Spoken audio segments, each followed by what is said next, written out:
പിതാവായ ദൈവമേ, അങ്ങേക്ക് സ്തുതി. പുത്രനായ ദൈവമേ, അവിടത്തേക്ക് ആരാധന. പരിശുദ്ധാത്മാവായ ദൈവമേ, അങ്ങേക്ക് മഹത്വം. നിത്യം പിതാവും പുത്രനും പരിശുദ്ധാത്മാവുമായ സർവേശ്വര, ലോകത്തിൻ്റെ വിവിധങ്ങളായ ഭാഗങ്ങളിരുന്നു കൊണ്ട് ഈ വചന സന്ദേശം ശ്രവിക്കാൻ കാത്തിരിക്കുന്ന ഓരോരുത്തരെയും, അവരുടെ ഹൃദയങ്ങളെയും അവരുടെ മനോഭാവങ്ങളെയും ഈശോയെ നിന്റെ കരത്തിലേക്ക് പൂർണ്ണമായി സമർപ്പണം ചെയ്യുന്നു. അവിടുന്ന് ഞങ്ങളോട് സംസാരിക്കണമേ, നേരായ വഴിയിലൂടെ ഞങ്ങളെ നയിക്കണമേ. Praise the lord, praise the lord. ഇന്ന് നമ്മുടെ പരിചിന്തനത്തിനും ധ്യാനത്തിനുമായി എടുത്തിരിക്കുന്നത് 51 അധ്യായം 10ഉം 11ഉം വാക്യങ്ങളാണ്. വചനം പറയുന്നു, ദൈവമേ, നിർമ്മലമായ ഹൃദയം എന്നിൽ സൃഷ്ടിക്കണമേ, അചഞ്ചലമായ നവചൈതന്യം എന്നിൽ നിക്ഷേപിക്കണമേ. അങ്ങയുടെ സന്നിധിയിൽ നിന്ന് എന്നെ തള്ളിക്കളയരുതേ. അങ്ങയുടെ പരിശുദ്ധാത്മാവിനെ എന്നിൽ നിന്ന് എടുത്തു കളയരുതേ. ദൈവമേ, നിർമ്മലമായ ഹൃദയം എന്നിൽ സൃഷ്ടിക്കണമേ. പ്രിയപ്പെട്ട മക്കളെ, എപ്പോൾ ഹൃദയത്തിൻ്റെ നൈർമല്യം, എപ്പോൾ ഹൃദയത്തിൻ്റെ വിശുദ്ധി, എപ്പോൾ ഹൃദയത്തിൻ്റെ അഭിഷേകം നഷ്ടപ്പെടുന്നുവോ അപ്പോൾ തകർച്ചകൾ ആരംഭിക്കുകയായി. ഒരു വ്യക്തി കൃപയിൽ വളരാതിരിക്കാൻ, അവൻ്റെ ശുശ്രൂഷയിൽ ശക്തി പ്രാപിക്കാതിരിക്കാൻ, വിശുദ്ധിയിൽ വളരാതിരിക്കാൻ ഒരു വലിയ പവർ, ഒരു ദുഷ്ടമായ പവർ സർവ മക്കളിലും പ്രവർത്തിക്കുന്നുണ്ട് എന്നുള്ള സത്യം നമ്മൾ വിസ്മരിക്കരുത്. അതുകൊണ്ടാണ് സങ്കീർത്തകൻ പറഞ്ഞത്, അങ്ങയുടെ പരിശുദ്ധാത്മാവിനെ എന്നിൽ നിന്ന് എടുത്തു കളയരുതേ. പരിശുദ്ധാത്മാവാണ് നന്മ തിന്മകൾ വിവേചിച്ചറിയാനായിട്ടുള്ള കൃപാവരം നമുക്ക് തരുന്നത്. വ്യക്തമായി പറഞ്ഞാൽ, ബന്ധങ്ങളുടെ തകർച്ചയാണ് പാപം എന്ന് പറയുന്നത്. അത് അന്ധതയിലേക്കും അടിമത്തത്തിലേക്കും അടിച്ചമർത്തപ്പെടലിലേക്കും മനുഷ്യനെ കൂട്ടിക്കൊണ്ടുപോവുകയാണ് ചെയ്യുന്നത്. ഒന്നുകൂടി വ്യക്തമായി പറഞ്ഞാൽ, വിസ്മൃതി, മറവി, അത് പാപമാണത്. അതായത് വന്ന വഴിയും എത്തിച്ചേരേണ്ട വഴിയും മറന്നുപോകുന്നു.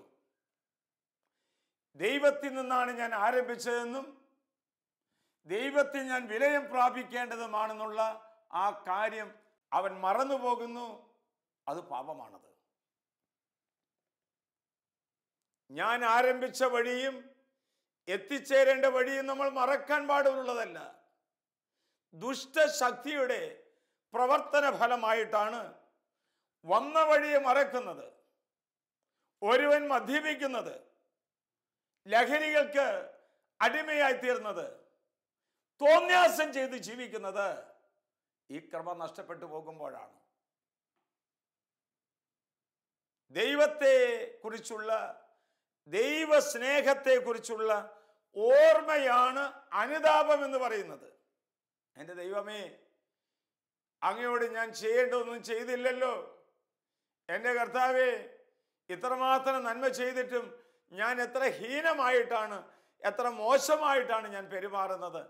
അനുതാപമാണത്. പ്രിയപ്പെട്ടവരെ, പാപം കൃപയായി മാറുന്നതാണ് കുമ്പസാരം എന്ന് പറയുന്നത്. ഞാൻ ദൈവത്തിൻ്റെ പക്കലേക്ക് നടക്കുന്നത്, ദൈവസന്നിധിയിൽ പോയി മുട്ടുകൾ കുത്തുന്നത്, എൻ്റെ പാപങ്ങൾ ഓർത്ത് ദൈവത്തിൻ്റെ സന്നിധിയിൽ നടക്കുന്നത് സ്വർഗം മുഴുവൻ കൊതിക്കുന്ന നിമിഷമാണത്. അതായത് ദൈവത്തെ കുറിച്ചുള്ള ഓർമ്മ മനസ്സിൽ കടന്നു വന്ന് അവിടത്തേക്ക് എതിരായി ചെയ്തു പോയ പാപങ്ങളെക്കുറിച്ച് മനസ്സിൽ സങ്കടവും വേദനയും വരുമ്പോൾ, വ്യക്തമായി പറഞ്ഞാൽ പാപം കൃപയായി മാറുന്നതാണ് കുമ്പസാരം എന്ന് പറയുന്നത്. ഹൃദയത്തിന്റെ പരിവർത്തനമാണത്. അതുകൊണ്ട് ഈ കടന്നു പോകുന്ന സമയത്തിൽ കരിക്കട്ട പോലെയായി തീരേണ്ട എൻ്റെ ഹൃദയത്തെ ദൈവം സ്നേഹിച്ച് തീക്കട്ടയാക്കി മാറ്റുന്ന, ദൈവകൃപയുടെ ഒരു ഉറവിടമാക്കി മാറ്റുന്ന അനുഗ്രഹദായകമായ നിമിഷങ്ങളെ കുറിച്ച് നമ്മൾ ചിന്തിക്കാൻ പോവുകയാണ്. എന്താണ് പാപത്തിന്റെ പ്രത്യേകത എന്ന് ഈശോ വെളിപ്പെടുത്തി തന്ന ഏതാനും ചില കാര്യങ്ങൾ നിങ്ങളുമായി പങ്കുവെക്കുകയാണ്. പാപത്തിന് ജാഗ്രതയുണ്ട്. എവിടെ, എങ്ങനെ, എപ്പോൾ വളരെ നന്നായിട്ട് പാപത്തിനറിയാം. എവിടെ വെച്ച് ആ ജീവിതത്തെ തകർത്ത് കളയണം, എങ്ങനെ തകർത്ത് കളയണം എന്ന് വളരെ നന്നായിട്ട് തിന്മയുടെ ശക്തിക്ക് അറിയാം, പിശാചിനറിയാമെന്ന്. അതുകൊണ്ട് ഒരു വ്യക്തിയെ ജാഗ്രതയോടെ പാപം പിന്തുടരുകയാണ്. നാം വചനത്തിൽ വായിക്കുന്നുണ്ടല്ലോ, അലറുന്ന സിംഹത്തെ പോലെ ഓരോരുത്തരുടെയും പിന്നാലെ പിശാച് ജാഗ്രതയോടെ കടന്നു വന്നുകൊണ്ടിരിക്കുകയാണ്. പാപത്തിന്റെ ഒന്നാമത്തെ പ്രത്യേകതയാണ് ജാഗ്രത. എന്തിനു വേണ്ടിയുള്ള ജാഗ്രത? നശിപ്പിച്ചു കളയാൻ, കുഴിച്ചു മൂടാൻ, നന്മയിൽ നിന്ന് അകറ്റി കൊണ്ടുപോകാനായിട്ടുള്ള ജാഗ്രത. 2, പാപത്തിന്റെ രീതി എന്ന് പറഞ്ഞാൽ ഒത്തുതീർപ്പാണ്.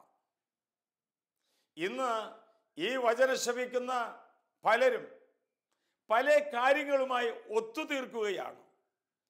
പാപത്തെ വേരോടെ പിഴുതു കളയുന്നില്ല, പിന്നെയോ ഒത്തുതീർപ്പ് നടത്തി പാപത്തിന് വേരോട്ടം ഉണ്ടാക്കുകയാണ് പലരും ചെയ്യുന്നത്. ഞാൻ പറഞ്ഞു നിങ്ങൾക്ക് മനസ്സിലാകുന്നുണ്ടോ? എൻ്റെ പ്രിയപ്പെട്ടവരെ, അതൊന്നും സാരല്ലാന്നേ, ഇതിപ്പോ ഇങ്ങനെ നടക്കട്ടെ, അല്പം കഴിച്ചുകൊണ്ടൊന്നും പ്രശ്നമില്ല എന്നേ, ഈ ബന്ധത്തിനൊന്നും ഒരു പ്രശ്നമില്ല എന്നേ, ഈ തെറ്റായ സ്നേഹബന്ധത്തിന് പ്രശ്നമൊന്നുമില്ല എന്നേ ചില ഒത്തുതീർപ്പുകൾ ഉണ്ടായി പാപത്തിന് കൂടുതൽ വേരോട്ടം ഉണ്ടാക്കുന്ന ഒരു അവസ്ഥയാണ് ഒത്തുതീർക്കുന്ന ഒരു സ്വഭാവം. മൂന്നാമത്തെ കാര്യം എന്ന് പറഞ്ഞാൽ ആത്മാർത്ഥത നഷ്ടപ്പെടുത്തുകയും ഹൃദയത്തെ ശില പോലെയാക്കി തീർക്കുകയാണ് ചെയ്യുന്നത്. പാപം നമ്മുടെ ഹൃദയത്തിൻ്റെ ആത്മാർത്ഥത നഷ്ടപ്പെട്ടു പോകുന്നു. സത്യസന്ധമായിട്ട് പേരൻസിനോട്, അധികാരികളോട്, സഹപ്രവർത്തകരോട് ഒന്ന് സംസാരിക്കാനോ പെരുമാറാനോ പറ്റാത്ത അവസ്ഥയിൽ ആത്മാർത്ഥത നഷ്ടപ്പെട്ടു പോയി ഹൃദയം കല്ലുപോലെയാക്കി തീർക്കുന്നു. പ്രിയപ്പെട്ടവരെ, ഈ ആത്മാർത്ഥത നഷ്ടപ്പെട്ടു പോയാൽ ആത്മാവിലും മനസ്സിലും ശരീരത്തിലും എന്തും പ്രവർത്തിക്കാനായിട്ടുള്ള ലൈസൻസ് പിശാച് ഏറ്റെടുക്കുകയാണ്. വളരെ വ്യക്തമായി പറഞ്ഞാൽ ഹൃദയം കഠിനമാക്കി, മാംസളമായ ഹൃദയത്തെ കഠിനമാക്കി. എപ്പോൾ? എൻ്റെ ആത്മാർത്ഥത നഷ്ടപ്പെടുമ്പോൾ. ഞാനൊരു പുരോഹിതനാണ്, എൻ്റെ പുരോഹിത ജീവിതത്തോട് ആത്മാർത്ഥത നഷ്ടപ്പെട്ടു പോയാൽ, നീ ഒരു ഭാര്യയായിരിക്കാം, ഭർത്താവായിരിക്കാം, ദൈവത്തോടുള്ള ആത്മാർത്ഥത നഷ്ടപ്പെട്ടു പോയാൽ, നീ ഒരു അധ്യാപകനായിരിക്കാം, തൊഴിലാളിയായിരിക്കാം, ആത്മാർത്ഥത നഷ്ടപ്പെട്ടു പോയാൽ ഹൃദയം ഹാർഡായി തീരുകയാണ്, കഠിനമുള്ളതായി തീരുകയാണ്. നാലാമത്തെ മറ്റൊരു സവിശേഷത, പാപം കുറ്റബോധം നിറയ്ക്കും, പശ്ചാത്താപം കെടുത്തിക്കളയും. കുറ്റബോധവും പാപവും തമ്മിൽ വ്യത്യാസമുണ്ട്. ദൈവത്തിലേക്ക് തിരിയേണ്ടതിന് പകരം ഞാൻ ചെയ്തു പോയ ആ കുറവിലേക്ക്, പോരായ്മകൾക്ക് തിരിഞ്ഞ് അങ്ങനെ ദൈവത്തിലേക്ക് തിരിയാതിരിക്കുന്നതാണ് ഈ കുറ്റബോധം എന്ന് പറയുന്നത്. പാപബോധമോ ചെയ്തു പോയ തെറ്റിനെ കുറിച്ച് അനുതപിച്ച് മാപ്പപേക്ഷിച്ച് ദൈവത്തിലേക്ക് തിരിയുന്നതാണ്. നല്ലൊരു ഉദാഹരണമാണ് പത്രോസ്. പാപം ചെയ്തു, വാവിട്ട് കരഞ്ഞു. യേശു പോകുന്നത് കണ്ടു, അവിടെ കണ്ണുകൾ തമ്മിലിടഞ്ഞു. പത്രോസ് പുറത്തുപോയി കരഞ്ഞ് അനുതാപം കൊണ്ട് കരഞ്ഞു. എന്നാൽ കുറ്റബോധത്തിന് മാതൃകയാണ് യൂദാസ്. 30 വെള്ളി നാണയത്തിന് വേണ്ടി എൻ്റെ ഗുരുവിനെ ഞാൻ ഒറ്റിക്കൊടുത്തു, ഇനി എനിക്ക് രക്ഷയില്ല, എനിക്ക് രക്ഷയില്ല. ഒരു കയറിൻ്റെ തുമ്പിൽ കെട്ടിത്തൂങ്ങി മരിക്കുകയാണ്. ഒരാൾ ദൈവത്തിലേക്ക് തിരിഞ്ഞതാണ്, മറ്റതോ കുറ്റബോധത്തിലേക്ക് തിരിഞ്ഞു. അതവനെ നാശത്തിലേക്കും അധോഗതിയിലേക്കുമാണ് കൊണ്ടുപോകുന്നത്. മനസ്സാക്ഷി നൽകുന്നത് പാപമാണ്, കുറ്റബോധമല്ല. കുറ്റബോധത്തിലേക്ക് പോകാതെ പാപബോധത്തിലേക്ക് കടന്നു വരുമ്പോൾ അവൻ്റെ ജീവിതത്തിൽ ഐശ്വര്യങ്ങൾ ഉണ്ടാകാനിടയായിത്തീരും. എൻ്റെ പ്രിയപ്പെട്ടവരെ, കുറ്റബോധത്തിൽ നിറഞ്ഞ ജീവിതം തന്നെ ഭാരപ്പെടുത്തി കളയുന്ന എത്രയോ ജീവിതങ്ങളുണ്ട്. ഇനി എനിക്കൊരു രക്ഷയില്ല, ഞാൻ തെറ്റ് ചെയ്തു പോയി, വ്യഭിചാരം ചെയ്തു പോയി, അല്ലെങ്കിൽ ജഡികമായ പാപത്തിൻ്റെ അടിമയാണ്, എനിക്ക് രക്ഷയില്ല, എനിക്ക് രക്ഷയില്ല. ഇത് പിശാച് തരുന്ന ഒരു ഉപദേശമാണ്. നമ്മൾ പിശാചിൻ്റെ ഉപദേശം സ്വീകരിക്കരുത്. അതുകൊണ്ടാണ് സങ്കീർത്തനം പറഞ്ഞത്, ദൈവമേ, അങ്ങയുടെ പരിശുദ്ധാത്മാവിനെ എന്നിൽ നിന്ന് എടുത്തു കളയരുത്. നന്മയെ നന്മയായിട്ടും തിന്മയെ തിന്മയായിട്ടും കാണാനായിട്ടുള്ള പ്രത്യേകമായൊരു വെളിച്ചമാണ്, പ്രത്യേകമായ ഒരു അനുഗ്രഹമാണ് പരിശുദ്ധാത്മാവ് നമുക്ക് തരുന്നത്. വീണ്ടും മറ്റൊരു പ്രത്യേകത എന്ന് പറഞ്ഞാൽ പാപം അലസതയ്ക്ക് ജന്മം കൊടുക്കുമെന്ന്. പാപം അലസതയ്ക്ക് ജന്മം കൊടുക്കുകയാണ്. നമ്മൾ കാണാറുണ്ടല്ലോ, ഒരു തെറ്റ് ചെയ്തു കഴിഞ്ഞാൽ പിന്നെ അതിൽ വീണ്ടും വീണ്ടും അകപ്പെട്ട് ഹൃദയത്തെ അലസതമാക്കി അടുത്ത പാപത്തിൻ്റെ പണിപ്പുരയായി മാറുകയാണ്. ചെയ്യരുതാത്തത് ഒന്ന് ചെയ്തു, കാണരുതാത്തത് കണ്ടു. അതിൻ്റെ ഫലമായിട്ട് അവൻ്റെ മനസ്സിനെ അലസതയിലേക്ക് കൂട്ടിക്കൊണ്ടുപോയി പിശാചിൻ്റെ പണിപ്പുരയാക്കി മാറ്റുകയാണ്. ഒരു പാപം ചെയ്ത് ദൈവത്തിലേക്ക് തിരിയേണ്ടതിന് പകരം അത് വരട്ടെ, ഈ വലിയ നോയമ്പ് അവസാനിക്കട്ടെ, പെസഹാക്കാലം വരട്ടെ, അല്ലെ അടുത്ത വർഷമാകട്ടെ, അങ്ങനെ നീട്ടി നീട്ടി നീട്ടി കൊണ്ടുപോയി ജീവിതം അലസമാക്കി ആലസ്യത്തിലേക്ക് കൊണ്ടുപോകുമ്പോൾ പാപത്തിൻ്റെ പണിപ്പുരയിലിരുന്ന് പുതിയ പാപങ്ങളും പുതിയ പാപത്തിൻ്റെ മേഖലയിലേക്കുമാണ് പിശാച് കൂട്ടിക്കൊണ്ടുപോകുന്നത്. ആറാമതായി, പാപം കൃത്യതകളെ തകിടം മറിക്കുകയാണ്. സഹോദര, ഒന്ന് ആലോചിച്ച് നോക്കിയേ, എത്ര കൃത്യമായിട്ടാണ് നിന്റെ ജീവിതത്തെ നീ മുന്നോട്ട് നയിച്ചത്? ആഴ്ചയിൽ അല്ലെ മാസത്തിന് കുമ്പസാരിക്കുന്ന പതിവ് നിനക്കുണ്ടായില്ലേ? അനുദിനം ദൈവവചനം വായിക്കുന്നൊരു പതിവുണ്ടായിരുന്നില്ലേ? ദൈവാലയത്തിൽ പോയി ദൈവാരാധനയുടെ മുമ്പിൽ നിന്ന് പ്രാർത്ഥിക്കുന്ന ഒരു ആരാധനാ മനോഭാവം ഉണ്ടായില്ലേ? എന്തെല്ലാം കാര്യങ്ങളാണ് കൃത്യതയോടെ നീയും നിന്റെ കുടുംബവും മക്കളും അനുഷ്ഠിച്ചു കൊണ്ടിരുന്നത്? പ്രിയപ്പെട്ടവരെ, എവിടെ വെച്ചാണ് ഈ കൃത്യത നഷ്ടപ്പെട്ടു പോയി? എല്ലാം തകിടം മറിഞ്ഞത്. നീ വീണ്ടും പുനരുദ്ധരിക്കണം. എവിടെ വെച്ചാണ് പാപത്തിന് ജാഗ്രതയായി നീ കടന്നു ചെന്നത്? എവിടെ വെച്ചാണ് ഒരു ഒത്തുതീർപ്പിന് നിന്നെ തന്നെ വിട്ടുകൊടുത്തത്? എവിടെ വെച്ചാണ് നിന്റെ ആത്മാർത്ഥത നിനക്ക് നഷ്ടപ്പെട്ടു പോയത്? എവിടെ വെച്ചാണ് കുറ്റബോധത്തിന് അടിമയായി പശ്ചാത്താപം നിന്നെ എടുത്തു മാറ്റിയത്? എന്നു മുതലാണ് നിന്റെ കുടുംബജീവിതത്തിൽ, നിന്റെ വിശുദ്ധമായ ജീവിതത്തിൽ ആലസ്യം വന്ന് നിറഞ്ഞത്? എന്നു മുതലാണ് കൃത്യതയോടെ ചെയ്തിരുന്ന മുഴുവൻ തകിടം മറിയാൻ ഇടയായത്? പ്രഭാഷകന്റെ പുസ്തകം 18-ാം അധ്യായം 21-ാം തിരുവാക്യത്തിൽ നമ്മോട് ഉപദേശിക്കുകയാണ്, സഹോദര, വീഴുന്നതിന് മുമ്പ് നീ വിനീതനായി തീരുക. പാപം ചെയ്തു പോകുന്നതിനേക്കാൾ മുമ്പ് നീ പിന്തിരിയുക.